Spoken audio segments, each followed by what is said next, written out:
মাতারিদের brain যে থাকে হাঁটুতে তার প্রমাণ দেখুন আগে ভিডিওটি। বললাম তো চাঁদাবাজি তো বেটার আপনার জাকাতের চেয়ে, ফেতরার চেয়ে, নীলার চেয়ে বেটার। আমি আবারও বলছি যে চাঁদাবাজির শাস্তি আছে, অপরাধের শাস্তি আছে। মার্ডারের শাস্তি কি 302 ধারা, আর নর্মাল শাস্তি কি আপনার অ্যাটেম্পট টু মার্ডারের শাস্তি কি? দুটো তো এক না।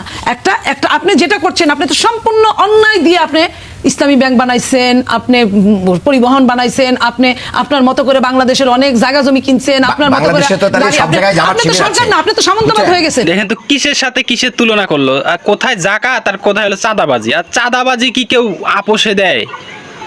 আর আমরা নেন জামাত জাকাতের টাকা তুলে, কেউ কি দেখাইতে পারবে যে জামাত জোর করে জাকাতের টাকা তুলতেছে, জুলুম করে জাকাতের টাকা তুলতেছে? মানে কোনো ইস্যু পায় না, কি একটা আবুল তাবুল বইলা দেয়। এদের কি আর বলি, এদের কোনো জ্ঞান বুদ্ধি আছে না নাই, মানে কোনো আর ইস্যু খুঁজে পায় না, আন্দাজে একটা বইলা দেয়।